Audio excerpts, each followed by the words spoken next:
brain-eating amoebas are once again being found in US drinking water, but given what I see online, there's a very real question of whether they'll really have enough to eat. What is up, my aesthetic boys? It's Fresh back with another video from r/MurderedByWords. On today's episode, we look at gaming culture, some zesty tweets, and we find out whether or not dolphins are actually attracted to people.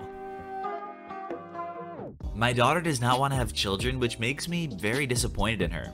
What can I do? You can get a life. Honestly, if you wanted more kids, you should have had them yourself. End of story. I'm proud of your daughter for not living her life for you. Having children is one of the most monumental decisions of someone's life. 3 cheers to the adults who opt out for whatever reason of having children. Good for them for thinking for themselves.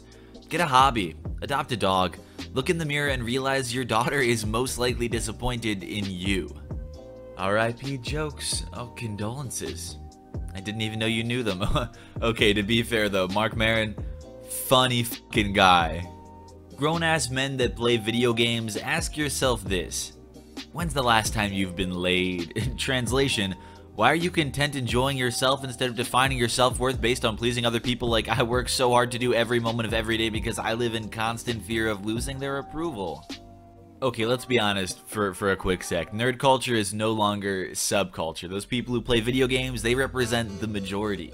According to a recent survey, about 67% of Americans, or roughly 211 million people, played video games on one device or another, and about half of them played on multiple platforms. This is no longer some subversive, lower down to be looked down on nerd culture. This is the mainstream.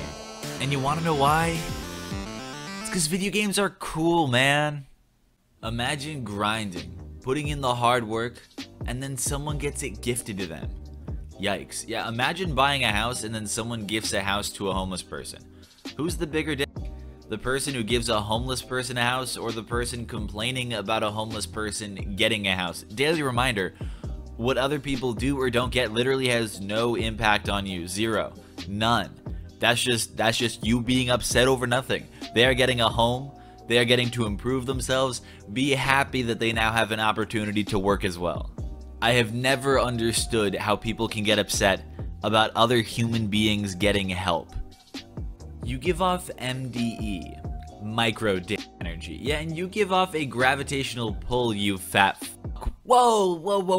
Okay, let's slow things down for a second. That seems like a lot of pent-up aggression, so there's some context we might need to know before we go ahead with this particular text conversation. We had 2 phone calls during the 9 days we'd been talking. Second was a video call where it was clear her pictures didn't line up with reality. I didn't send any follow-up messages after the call, and after 2 days she sends a paragraph explaining that consistent communication is important, and I'm clearly not interested, so this is goodbye. I say, I understand. She sends an essay worth of messages asking if I'm sure and explaining that her face was swollen from allergies, and I didn't seem interested during the call at all. I respond with, I think you're a lovely woman and it was nice getting to know you.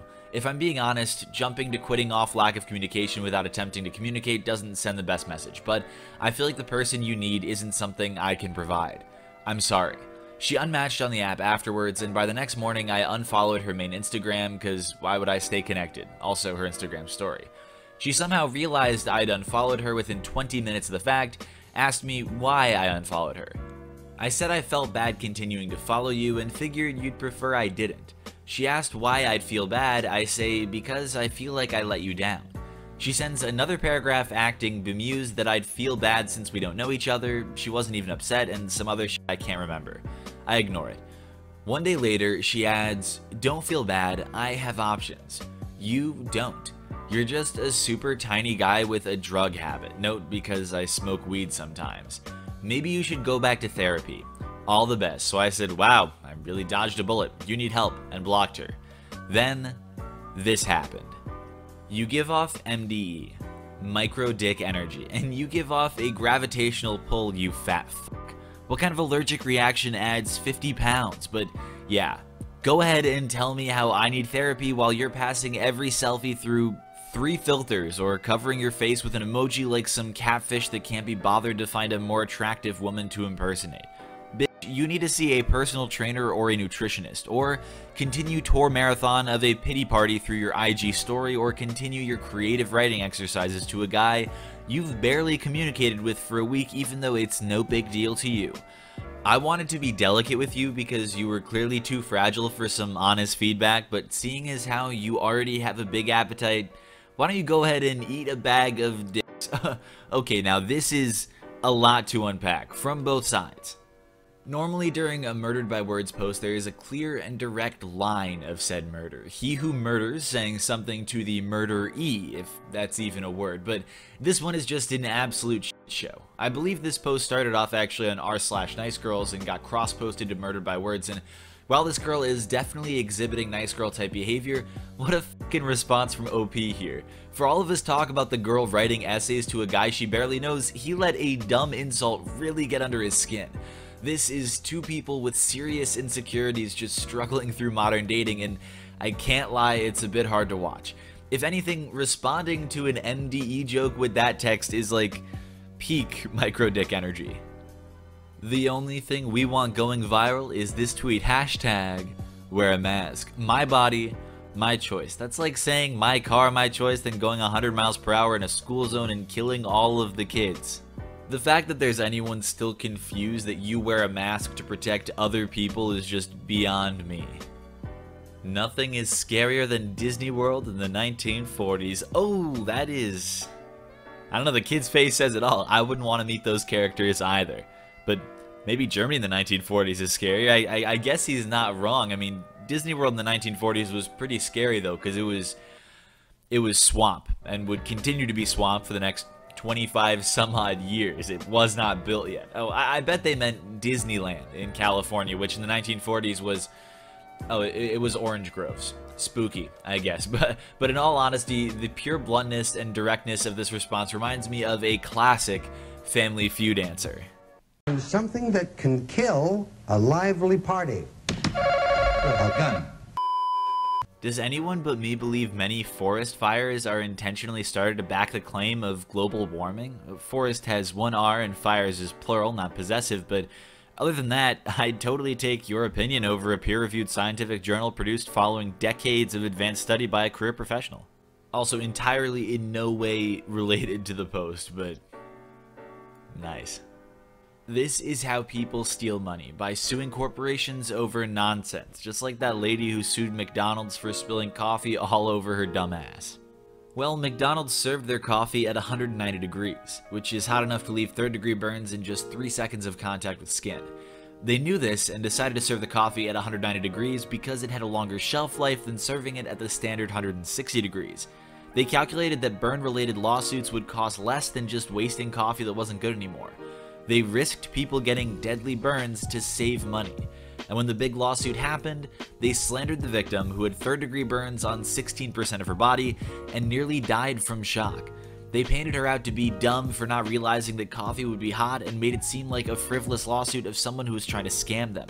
Also, literally all the victim wanted was that McDonald's pay her $20,000 medical bills because she was poor and Medicaid wouldn't cover them.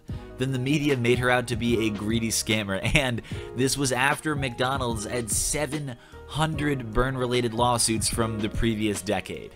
Well, this is something I hadn't really known much about. I definitely was in the camp of the coffee lawsuit being a poster child for frivolous litigation.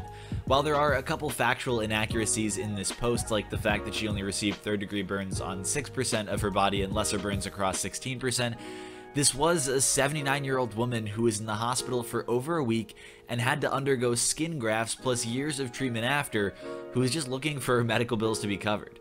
Many legal professionals say the lawsuit had merit, and on the other side, the National Coffee Association, because of course that's a fucking thing, says that McDonald's serving temperature conforms to industry standards.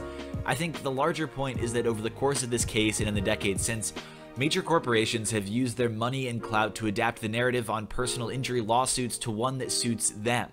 McDonald's served a dangerously hot coffee without sufficient warning of just how hot it was, and then convinced the world that an 80-year-old woman suffering from 3rd degree burns was upset because she didn't know that coffee was going to be hot.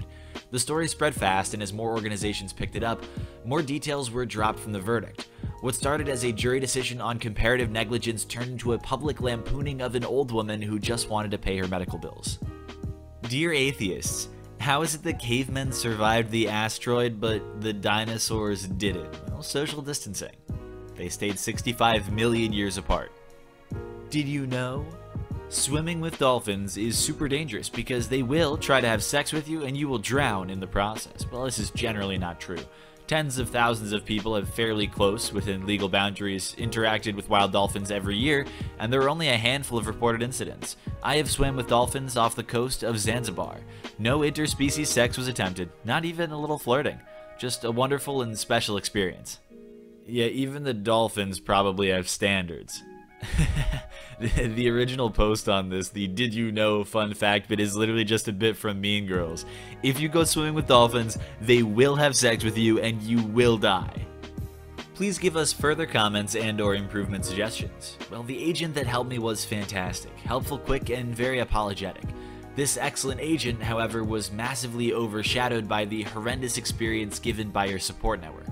I waited on hold for over an hour just to get an RMA request approved. This dreadful system seems purposefully concocted to dissuade customers from holding your warranty policy accountable. Your 1-year warranty is a total sham, as the warranty extends only to hardware problems. Now, this normally would be acceptable, except determining a hardware problem requires a quote expert that isn't free after the first 90 days. After explaining my original issue and refusing to pay for support services that weren't needed, I was given a complimentary support ticket and placed on hold for another hour. After finally answering the phone, the agent was great. Her only issues arose once again from your appalling support structure. She needed managerial approval for several things, including approval to give me a new router. I originally believed she needed permission to upgrade my hardware since it seemed you didn't have stock of my current router. This was not the case. She needed approval to give me the exact same router I already owned since your stock of used models was depleted. This is some of the worst customer service I have ever seen. It is only because of your agent's polite, quick, and apologetic service that I don't immediately give a 1-star review on all fronts. I work in IT and can no longer recommend your products to any of my clients that may need additional support at any stage of your device's lifespans. TLDR, horribly misleading and manipulative warranty policy, fringing on flagrant misrepresentation, extraneous hold times, including a transfer that I believed would take minutes, not hours, incalculable levels of managerial structural incompetence, and an acute resistance to any fulfillment of your warranty that isn't stringent on your customer's financial compensation. Wonderful agent though. Give her a raise for staying so positive in the midst of blatant ineptitude.